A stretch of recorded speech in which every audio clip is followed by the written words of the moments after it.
శ్రీ వెంకటేశ్వర వైద్య విజ్ఞాన సంస్థ స్విమ్స్ కార్డియోథొరాసిక్ విభాగంలో quality improvement in health care అనే అంశంపై ఉపన్యాసం నిర్వహించారు. బుధవారం మధ్యాహ్నం స్విమ్స్ శ్రీ పద్మావతి ఆడిటోరియంలో అతిథి ఉపన్యాసం నిర్వహించినట్లు స్విమ్స్ మెడికల్ సూపరింటెండెంట్ రామ్ తెలియజేశారు.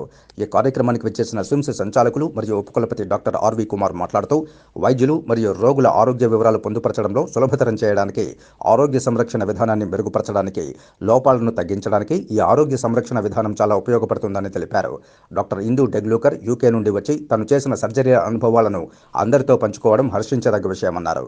ఈ కార్యక్రమానికి ముఖ్య అతిథిగా యూనివర్సిటీ హాస్పిటల్ ఆఫ్ వేల్స్ యూకేకు చెందిన ప్రముఖ cardiothoracic surgeon doctor Indu Deglurkar quality improvement in health care అనే అంశంపై వివరిస్తూ ఆరోగ్య సంరక్షణ నాణ్యత అనేది పేషెంట్ల అవసరాల కోసం ప్రత్యేకమైన వైద్య సేవలను అందించడం, పేషెంట్కు ఎటువంటి జాప్యం జరగకుండా అదేవిధంగా మరణాల రేటు తగ్గించడం, వైద్య విధానంలో ఉత్తమ పద్ధతులను, క్లినికల్ ప్రాక్టీస్ మరియు మెడికల్ ప్రాక్టీస్ అందించి పేషెంట్ల ఆరోగ్యాన్ని కాపాడే విధంగా వైద్యులు వైద్యం అందించాల్సిన అవసరం ఉంటుందని పలు అంశాలపై పవర్ పాయింట్ ప్రజెంటేషన్ ఇచ్చారు. ఈ కార్యక్రమంలో SVIMS registrar doctor Aparna R Bitla, medical superintendent doctor Ram, CT surgery విభాగాధిపతి doctor Vinod Bhanu, cardiology senior professor doctor Vanajakshamma, college of physiotherapy principal doctor Madhavi తదితర వైద్యులు పాల్గొన్నారు.